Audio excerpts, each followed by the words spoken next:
Hello, അപ്പോൾ എല്ലാവർക്കും happy new year. അപ്പോൾ ഈ ഒരു 2025 എല്ലാവർക്കും അടിപൊളിയാവട്ടെ എന്ന് വിഷ് ചെയ്തുകൊണ്ട് നമുക്ക് ഇന്നത്തെ വീഡിയോയിലേക്ക് കിടക്കാം.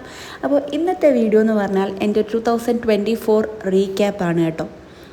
അപ്പോൾ എൻ്റെ 2024 സ്റ്റാർട്ട് ചെയ്യുന്നത് തന്നെ ഡെലിവറി കഴിഞ്ഞിട്ട് ഞാനും കുഞ്ഞും ചേട്ടൻ്റെ വീട്ടിലേക്ക് പോകുന്നതാണ് കേട്ടോ. അതായത് ജാനുവരി 3-നാണ് ഞങ്ങൾ ഡെലിവറി കഴിഞ്ഞിട്ട് ചേട്ടൻ്റെ വീട്ടിലേക്ക് പോകുന്നത്. അപ്പോൾ അവിടെ തൊട്ടാണ് 2024 സ്റ്റാർട്ട് ചെയ്യുന്നത്. അപ്പോൾ ഈ 2024 എന്നെ സംബന്ധിച്ചിടത്തോളം എനിക്ക് ഒരുപാട് മിക്സഡ് ഇമോഷൻസ് തന്ന വർഷമാണ് കേട്ടോ. ഒരുപാട് സങ്കടങ്ങളും ഒരുപാട് സന്തോഷങ്ങളും ഒക്കെ തന്നിട്ടുള്ള ഒരു മിക്സഡ് ഇമോഷൻസ് തന്നിട്ടുള്ളൊരു വർഷം. അപ്പോൾ തീരെ മോശപ്പെട്ടൊരു വർഷമാണ് 2024 എന്ന് എനിക്ക് പറയാൻ പറ്റില്ല. പക്ഷേ ഒരുപാട് തിരിച്ചറിവുകൾ തന്നൊരു വർഷം എന്ന് പറയാം. എല്ലാ വർഷങ്ങളും നമ്മൾ പുതിയ പുതിയ പാഠങ്ങളും തിരിച്ചറിവുകളും ഒക്കെ ഉൾക്കൊണ്ടുകൊണ്ടാണ് അടുത്ത വർഷത്തിലേക്ക് പോകുന്നത്. പക്ഷേ 2024 എനിക്കുണ്ടായ തിരിച്ചറിവുകൾ എന്നെ വല്ലാതെ അങ്ങ് ഉലച്ച് കളഞ്ഞു എന്ന് വേണമെങ്കിൽ പറയാം. അതായത് പലരുടെയും സ്വന്തമായിരുന്നു ഞാനെന്നൊരു വിശ്വാസം എനിക്കുണ്ടായിരുന്നു. പക്ഷേ അവരുടെ ഒന്നും ആരുമല്ലായിരുന്നു ഞാൻ എന്നുള്ള തിരിച്ചറിവ് എനിക്ക് 2024 ഉണ്ടായത്. ഈ വീഡിയോസിൽ ഞാൻ ഫുള്ള് നമ്മുടെ ഹാപ്പി മൊമെൻറ്റ്സാണ് കാണിച്ചിരിക്കുന്നത്. അതിൻ്റെ അർത്ഥം 2024 ഫുള്ള് എനിക്ക് ഹാപ്പി ആയിരുന്നു എന്നല്ല. അപ്പം നമ്മളൊരിക്കലും നമ്മുടെ സാഡ് മൊമെൻറ്റ്സ് ക്യാപ്ചർ ചെയ്യാനൊന്നും നിൽക്കാറില്ലല്ലോ. ആ സമയത്ത് നമുക്ക് അതിനുള്ളൊരു മാനസികാവസ്ഥയൊന്നും ആയിരിക്കില്ല. അതുകൊണ്ട് അത് നിങ്ങൾക്ക് കാണാൻ പറ്റില്ല എന്നേ ഉള്ളൂ. പക്ഷെ ഞാൻ വളരെയധികം ലോ ആയിപ്പോയൊരു വർഷമായിരുന്നു 2024. അപ്പോൾ എന്തായിരുന്നാലും 2025 അതെല്ലാം മറികടന്ന് മുന്നോട്ട് വരണം എന്നാണ് ഞാൻ ആഗ്രഹിക്കുന്നത്. അപ്പോൾ അങ്ങനത്തെ അതിന് വേണ്ടിയിട്ട് ഞാൻ കുറച്ച് റെസൊല്യൂഷൻസൊക്കെ എടുത്ത് വെച്ചിട്ടുണ്ട്. അപ്പോൾ അതൊക്കെ നമുക്ക് വഴിയേ പറയാം. പിന്നെ 2025 ഞാൻ പ്രധാനമായിട്ട് എടുത്തുള്ള റെസൊല്യൂഷൻ എന്താണെന്ന് വെച്ചാൽ എക്സ്പെക്റ്റേഷൻസ് കംപ്ലീറ്റ്ലി അവോയ്ഡ് ചെയ്യുക എന്നുള്ളതാണ്.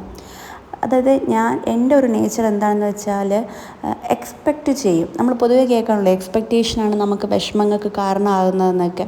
അങ്ങനെയൊക്കെ പറയുമെങ്കിലും എത്ര പറഞ്ഞാലും ഞാൻ എക്സ്പെക്റ്റ് ചെയ്യും. അതായത് ഞാൻ മെറ്റീരിയലിസ്റ്റിക് ആയിട്ടുള്ള ഒന്നും തന്നെയല്ല. അതായത് എന്തെങ്കിലും ഗിഫ്റ്റോ ക്യാഷോ അങ്ങനത്തെ മെറ്റീരിയലിസ്റ്റിക് ആയിട്ടുള്ള യാതൊന്നും തന്നെ ഞാൻ എക്സ്പെക്റ്റ് ചെയ്യാറില്ല. ഞാൻ ഒരു കാര്യം ചെയ്യുന്നുണ്ടെങ്കിൽ തിരിച്ച് എക്സ്പെക്റ്റ് ചെയ്യുന്നത് ലവ്, കെയർ, റെസ്പെക്റ്റ് അങ്ങനെ എന്തെങ്കിലും ഒരു ഫീലിങ്സ് ആയിരിക്കും. പക്ഷേ ഒരമ്മയായ ശേഷം ഞാൻ മനസ്സിലാക്കി എക്സ്പെക്റ്റേഷൻ നമുക്ക് ഭയങ്കരമായിട്ട് നമ്മളെ കൂടുതൽ ലോ ആക്കുകയുള്ളൂ, നമ്മളെ ഭയങ്കരമായിട്ട് ഹേർട്ട് ചെയ്യുകയുള്ളൂ എന്നുള്ളത് ഞാൻ ഇപ്പോഴും നന്നായിട്ട് മനസ്സിലാക്കി. അതായത് കാരണം പ്രത്യേകിച്ച് ഒരു അമ്മയായ ശേഷം തന്നെ ഞാൻ എടുത്ത് പറയാൻ കാരണം ഞാൻ ദേവൂട്ടനെ പ്രസവിച്ച ശേഷം എനിക്കുണ്ടായ ഒരു ഫീലിങ്സാണ് എല്ലാവരും എൻ്റെ ദേവൂട്ടനെ സ്നേഹിക്കണം, എല്ലാവരും അവനെ എപ്പോഴും കെയർ ചെയ്യണം, അവനെ നോക്കണം, എടുക്കണം എന്നൊക്കെ ഒരിത്. അപ്പോൾ ആ ഒരു എക്സ്പെക്റ്റേഷൻ എനിക്ക് വല്ലാണ്ട് ഹേർട്ടാണ് എനിക്ക് തന്നത്. കാരണം ചില ആൾക്കാർ അവരവരുടെ മൂഡ് അനുസരിച്ചോ അല്ലെങ്കിൽ അവരുടെ സാഹചര്യങ്ങൾ, അവരുടെ സമയം ഇതൊക്കെ അനുസരിച്ചായിരിക്കും സ്നേഹിക്കാനും എടുക്കാനൊക്കെ വരുന്നത്. അപ്പോൾ എനിക്ക് അത് ഉൾക്കൊള്ളാൻ പറ്റാത്തൊരു സിറ്റുവേഷനായിപ്പോയി. കാരണം ഞാൻ അതല്ല അവരിൽ നിന്ന് എക്സ്പെക്റ്റ് ചെയ്യുന്നത്. അപ്പോൾ അത് ഒരുപാട് പ്രശ്നങ്ങൾക്കൊക്കെ വഴി വെച്ചു. അതുകൊണ്ട് ഞാൻ നിങ്ങൾ എന്നെപ്പോലെ ചിന്തിക്കുന്ന ആരെങ്കിലും ഒരാളെങ്കിലും ഉണ്ടെങ്കിൽ അടുത്ത് പറയാണ്, നമ്മൾ അങ്ങനെ ഒരു എക്സ്പെക്റ്റേഷൻ വയ്ക്കരുത്. നമ്മുടെ കുഞ്ഞിനെ ഏറ്റവും അധികം അച്ഛൻ്റെയും അമ്മയുടെയും സ്നേഹമാണ് ആവശ്യം. ആ സ്നേഹം ഉണ്ടെന്ന് ഉറപ്പ് വരുത്തുക, അത്രമാത്രം മതി. ബാക്കി ആരാണെങ്കിലും അവർക്ക് ഇഷ്ടമുണ്ടെങ്കിൽ സ്നേഹിക്കട്ടെ, ഇല്ലെങ്കിൽ വേണ്ട. ആ ഒരു ആറ്റിറ്റ്യൂഡ് നമ്മൾ എടുത്തു കഴിഞ്ഞാൽ നമുക്ക് കുറേ ഒരു വിഷമങ്ങൾ ഇല്ലാതാക്കാം കേട്ടോ. മാത്രമല്ല ഈ ഒരു 2024 എനിക്ക് ഭയങ്കര ട്രസ്റ്റ് ഇഷ്യൂസ് ഉണ്ടാക്കി കേട്ടോ. അതായത് എനിക്കിപ്പോൾ ആരെ വിശ്വസിക്കണം, ആരെ വിശ്വസിക്കാൻ പാടില്ല എന്നൊന്നും തിരിച്ചറിയാൻ പറ്റാത്തൊരു അവസ്ഥയിൽ നിർത്തിയിട്ടുണ്ട് എന്നെ ഈ ഒരു 2024.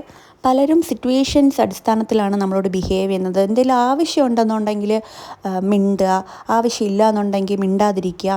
അപ്പോൾ എന്നെ സംബന്ധിച്ചിടത്തോളം എൻ്റെ മനസ്സിലൊരു ചെറിയ പ്രശ്നം ഉണ്ടെന്നുണ്ടെങ്കിൽ ഞാനത് ഓപ്പണായിട്ട് കമ്മ്യൂണിക്കേറ്റ് ചെയ്യും. പക്ഷേ എനിക്കറിയാവുന്ന ചിലരെങ്കിലും മനസ്സിലിട്ട് ബിഹേവ് ചെയ്യുന്ന ആൾക്കാരാണ്.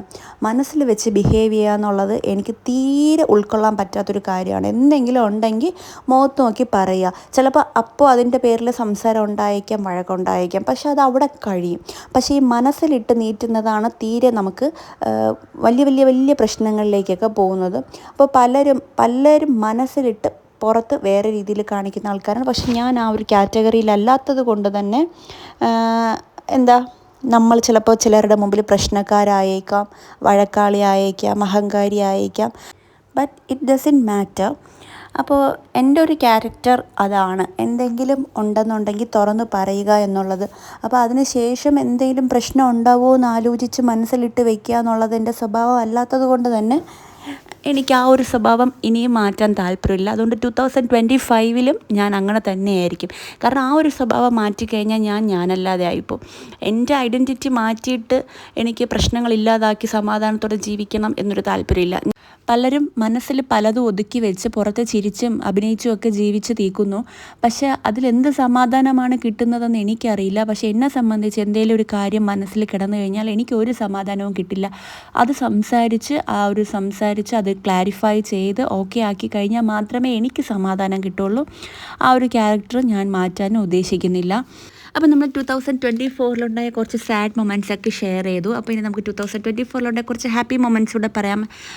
2024-ലെ ഏറ്റവും നല്ലൊരു ഹാപ്പി മൊമെൻറ്റ്സ് എന്ന് പറയുന്നത് ജാനുവരിയിൽ എൻ്റെ ചേച്ചിക്ക് പുതിയൊരു വീട് വെച്ചു, പാലുകാച്ചലൊക്കെ ആയിരുന്നു. അത് നല്ലൊരു ഹാപ്പി മൊമെൻറ്റ്സ് ആയിരുന്നു. പിന്നെ മാർച്ച് 28 ഞങ്ങളുടെ 3rd വെഡ്ഡിങ് ആനിവേഴ്സറി ആയിരുന്നു. അത് നമ്മൾ പൂവാറിലുള്ള ഗോഗോ ലാൻഡിൽ പോയിട്ട് അടിച്ച് പൊളിച്ചു കേട്ടോ. അത് ഭയങ്കര മറക്കാൻ പറ്റാത്തൊരു എക്സ്പീരിയൻസ് ആയിരുന്നു അവിടെ നമ്മുടെ ദേവൂട്ടനുമായിട്ട് പോയിട്ട്. അത് കഴിഞ്ഞ് ജൂണിൽ ഞങ്ങളിതാ ചേട്ടൻ്റെ കൂടെ മലപ്പുറത്തേക്ക് വന്നിട്ടുണ്ടായിരുന്നു കേട്ടോ. അപ്പോൾ അത് ഭയങ്കര എൻറ്റയർലി ഡിഫറെൻ്റ് ആയിട്ടൊരു എക്സ്പീരിയൻസ് ആയിരുന്നു. ഒറ്റയ്ക്ക് കുഞ്ഞിനെയും നോക്കി വീട്ടുകാര്യങ്ങളൊക്കെ നോക്കിയിട്ട് അത് ചില സമയത്ത് വളരെയധികം എൻജോയും ചെയ്യുന്നുണ്ട്, ചില സമയത്ത് അത് വളരെയധികം ടയേർഡും ആക്കുന്നുണ്ടായിരുന്നു. അപ്പോൾ അത് ഭയങ്കര എക്സ്പീരിയൻസ് ആയിരുന്നു. പിന്നെ ഇവിടെ വന്നിട്ട് ഞങ്ങൾ ഗുരുവായൂർ പോയി, കാടാമ്പുഴ പോയി, തിരുമാന്താംകുന്ന് പോയി, അങ്ങനെ ഒരുപാട് യാത്രകൾ ചെയ്തു. പിന്നെ നമ്മുടെ കുറേ ഹാപ്പി മൊമെൻറ്റ്സ്. പിന്നെ ഇടയ്ക്കിടയ്ക്ക് നാട്ടിൽ പോകുന്നു വരുന്നു. പിന്നെന്താണ്, നമ്മുടെ ദേവൂട്ടനെ വിഷുവിനും ശ്രീകൃഷ്ണ ജയന്തിക്കും ഒക്കെ കുട്ടി കൃഷ്ണനായിട്ടും രാധയായിട്ടൊക്കെ ഒരുക്കിയ മൊമെൻറ്റ്സ്. അത് കഴിഞ്ഞിട്ട് ദേവൂട്ടൻ്റെ പിറന്നാൾ ആഘോഷം, അത് കഴിഞ്ഞ് ബർത്ത്ഡേ സെലിബ്രേഷൻ, അങ്ങനെയൊക്കെ ഒരുപാട് നല്ല മൊമെൻറ്റ്സ് തന്നൊരു വർഷമായിരുന്നു 2024. പിന്നെ ഏറ്റവും ലാസ്റ്റ് ആയപ്പം ദേവൂട്ടനൊരു ചുമയും പനിയും ഒക്കെ ആയിട്ട് ഹോസ്പിറ്റലൈസ്ഡ് ആയിരുന്നു. 4 ഡേയ്സ് അഡ്മിറ്റായിരുന്നു. അത് ഭയങ്കരമായിട്ട് വിഷമം ഉണ്ടാക്കിയൊരു ഇൻസിഡൻ്റ് ആയിരുന്നു കേട്ടോ 2024-ൽ. പിന്നെ നമ്മൾ മലപ്പുറത്ത് നിന്നപ്പം എൻ്റെ അച്ഛനും അമ്മയും ഇവിടെ വന്നിട്ടുണ്ടായിരുന്നു, ചേട്ടൻ്റെ അച്ഛനും അമ്മയും ഇവിടെ വന്നിട്ടുണ്ടായിരുന്നു, പിന്നെ എൻ്റെ ചേച്ചിയും കുഞ്ഞൂട്ടനും ഒക്കെ വന്നിട്ടുണ്ടായിരുന്നു. എല്ലാവരുമായിട്ടൊക്കെ നമ്മൾ എൻജോയ് ചെയ്തു. അതുപോലെ 2024-ൽ ഓണം വളരെ മെമ്മറബിൾ ആയിട്ടുള്ളൊരു ഓണമായിരുന്നു കേട്ടോ. അതായത് നമ്മൾ ഓണാഘോഷം സ്റ്റാർട്ട് ചെയ്തത് തന്നെ ചിന്തുചേട്ടൻ്റെ ഓഫീസിൽ വെച്ചിട്ടാണ്. ചിന്തുചേട്ടൻ തിരൂരിൽ മെയിൻ ബ്രാഞ്ച് KSF-ലാണ് കേട്ടോ വർക്ക് ചെയ്യുന്നത്. അവിടുത്തെ ഓണാഘോഷ പരിപാടിയിൽ ഞാനും ദേവൂട്ടനും ഒക്കെ പങ്കെടുത്തു. എല്ലാവരും കൂടെ ഒന്നിച്ചിരുന്ന് സദ്യ കഴിച്ചു. അത്തപ്പൂക്കളമൊക്കെ ദേവൂട്ടൻ ആരി വതറി ഒരു ബഹളമായിരുന്നു കേട്ടോ. അത് കഴിഞ്ഞ് നമ്മൾ നാട്ടിൽ പോയിട്ട് അവിടെ ഒരു ഓണക്കളിയും പരിപാടികളൊക്കെ കസിൻസ് എല്ലാവരുമായിട്ട് സെറ്റ് ചെയ്തു. അത് അടിപൊളിയായിരുന്നു. പിന്നെ തിരുവോണം, അതും ഭയങ്കര മെമ്മറബിളായിരുന്നു. എൻ്റെ ദേവൂട്ടൻ്റെ ഫസ്റ്റ് ഓണം. അതുകൊണ്ട് ഞാൻ തന്നെ സദ്യയൊക്കെ ഉണ്ടാക്കി, നമ്മൾ അത്തപ്പൂക്കളം ഇട്ടു. പിന്നെ ഈ വർഷത്തെ ക്രിസ്മസിന് ഞാൻ പറഞ്ഞല്ലോ, ചേച്ചിയും കുഞ്ഞൂട്ടനും എൻ്റെ അമ്മയൊക്കെ ഇവിടെ മലപ്പുറത്ത് വന്നിട്ടുണ്ടായിരുന്നു. അപ്പോൾ അവരുമായിട്ടൊക്കെ എന്നും വൈകിട്ട്, അപ്പോൾ ചിന്തുചേട്ടൻ ഓഫീസുള്ളതുകൊണ്ട് നമ്മൾ എന്നും വൈകിട്ടാണ് കേട്ടോ പുറത്തോട്ടൊക്കെ ഇറങ്ങുന്നത്. പുറത്തോട്ടൊക്കെ പോയി കുറേ കറങ്ങി കളിച്ചു, കടലിലൊക്കെ പോയി, അടിപൊളിയായിരുന്നു. അപ്പോൾ ഇതൊക്കെയാണ് 2024-ലെ മെമ്മറബിളായിട്ടുള്ള മൊമെൻറ്റ്സ് എന്ന് പറയുന്നത്. ഇനി ഞാൻ നേരത്തെ പറഞ്ഞല്ലോ 2025-ലേക്ക് ഞാൻ കുറച്ച് റെസൊല്യൂഷൻസ് ഒക്കെ എടുത്തിട്ടുണ്ടെന്നും. നിങ്ങളും അങ്ങനെ റെസൊല്യൂഷൻസ് ഒക്കെ എടുത്തിട്ടുണ്ടോ? ഉണ്ടെങ്കിൽ കമൻറ്റ് ചെയ്യണം കേട്ടോ.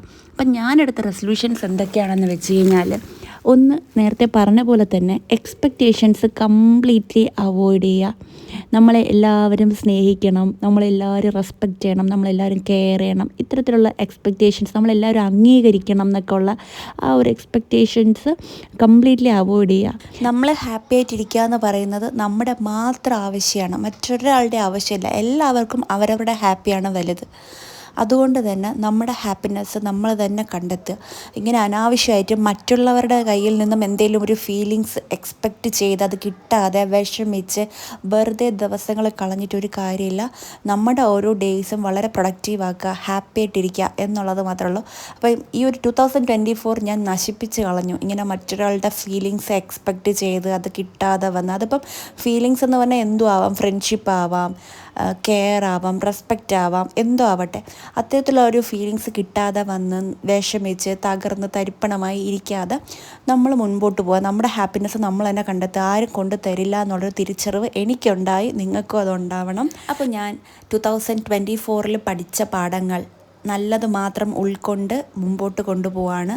അതിലുണ്ടായ ബാഡ് മെമ്മറീസും മൊമെൻറ്റ്സും എല്ലാം ഞാൻ ഇവിടെ ഡ്രോപ്പ് ചെയ്യാണ് കേട്ടോ. അപ്പം നാളെ 2025 പുലരുന്നത് എനിക്ക് നല്ല മെമ്മറീസ് മാത്രമായിട്ടായിരിക്കും. നിങ്ങൾക്കും അങ്ങനെ ആവട്ടെ എന്ന് പ്രാർത്ഥിച്ചുകൊണ്ട് ഇന്നത്തെ വീഡിയോ ഞാനിവിടെ നിർത്തുകയാണ്. എല്ലാവർക്കും ഒരിക്കൽ കൂടെ ഹാപ്പി ന്യൂ ഇയർ. ഈ വീഡിയോ ഇഷ്ടപ്പെട്ടാൽ എല്ലാവരും മറക്കാതെ ലൈക്ക് ചെയ്യുക, ഷെയർ ചെയ്യുക, കമൻറ്റ് ചെയ്യുക. അപ്പോൾ പുതിയ വീഡിയോ ആയിട്ട് വീണ്ടും കാണാം.